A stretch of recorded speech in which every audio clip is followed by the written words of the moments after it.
changing my opinion. I think the challenge is good for the league after all. What made you change your mind? I don't know. Doc, great game for Montrezl Harrell.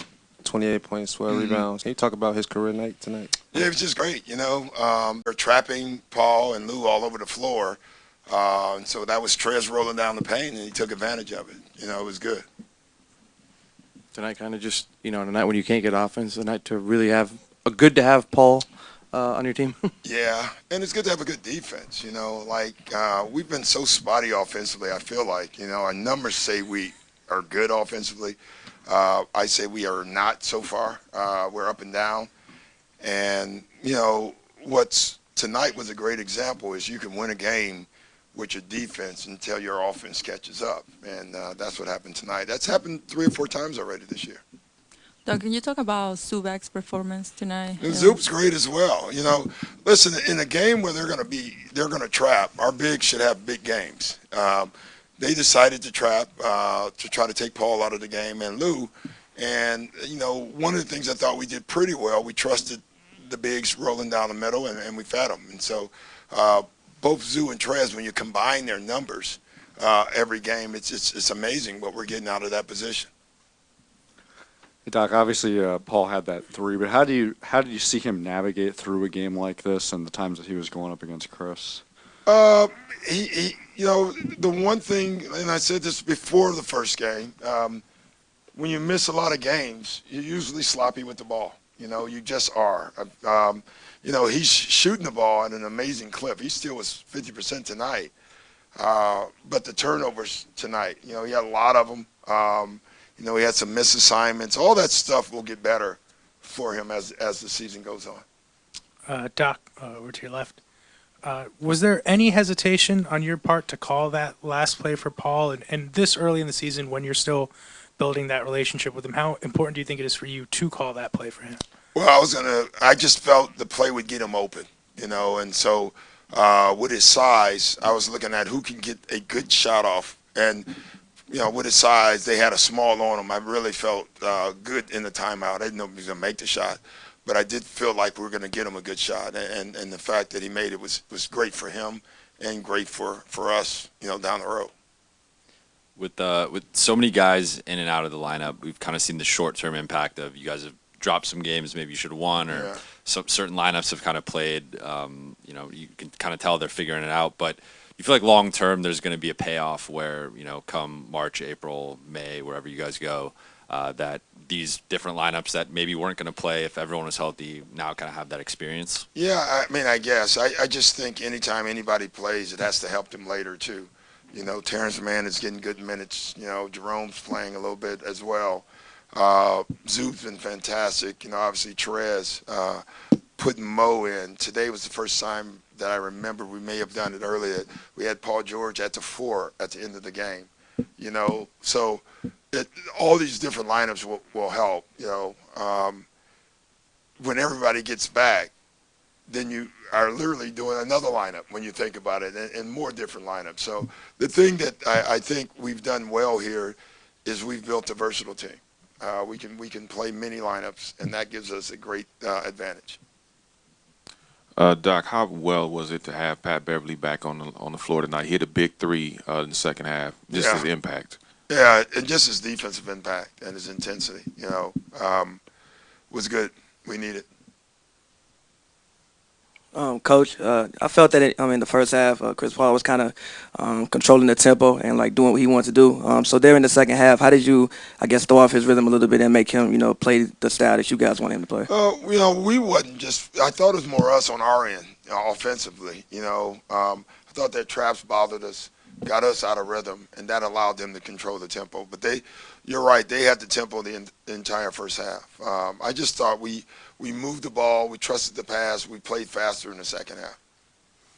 Doc, kind of along the lines of what you were saying before about rotations, this was a team that had to find an identity with Kawhi and no Paul for 7 or so games. There's going to be 4 or 5 games where they didn't have either, a couple with PG. How are you going to navigate having to be different depending on your roster every night. Do you view that as a problem, kind of in the regular No, season? because I don't think it'll be a problem. I think we'll have most of our guys most nights. We're just going through it right now. I think we will not have someone every once in a while, but it won't be a lot. In my opinion, I don't think it will be. We're just going through it right now, and thank goodness we were able to squeeze out some wins still.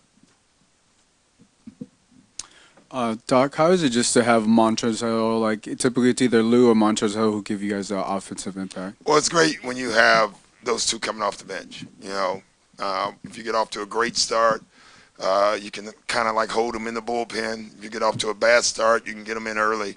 It's a luxury, clearly, to have those two. And then when you think about our bench, when we get everyone back, at least one or two guys that have been starting and now coming off the bench as well, that'll make our bench even better. And I keep saying it, even though we haven't been able to have the bench unit yet. I think the bench should be better this year than even last year because of that. Doug, I think Paul was at around the 22-minute mark entering the fourth quarter, 22 minutes played. How did you, work through how many minutes he could play in the fourth quarter? I'm sure he didn't want to come out. No. And conditioning-wise, was he good? Yeah, he was fine. I don't even know what he ended up with, 29, so that's fine with us. I remember asking JP, keeps him and Ty Lue, they keep the minutes for me, and they'll tell me, hey, probably need to get him out, bring him back in for 3 minutes. So it's not been that hard. I think he wants to play a little bit more right now. I think he thinks his number should be 30 to 32. We don't. so we're probably going to win that battle, at least early, but you can see that his endurance is each game, he's getting stronger. That's good for us. At the end of the game, they had two real good looks at the three-point shot. Yeah. Two guys you coached last year. Yeah. What were your thoughts seeing Gallinaro and then prior to that, Shea take those? Yeah, they're both scary. You start thinking basketball gods and all this stuff when the ball's in the air, and I'm glad they missed them, because they both had great looks. They really did.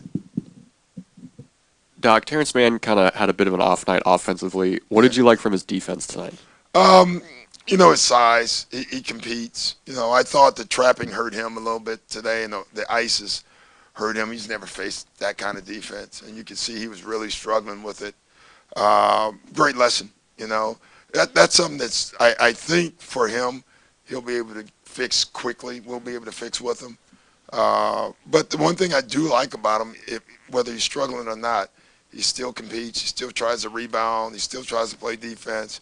He doesn't let a bad offensive night take him out of the game. Hey, Coach, at the end of the game, at the final buzzer, you had a conversation with Shea about, would you tell us what that was about? No, I will not. I certainly will not. No. We were talking about clothes. Shea felt like that I should up my clothing game, and I should dress more like him. No, I don't know. What do they use?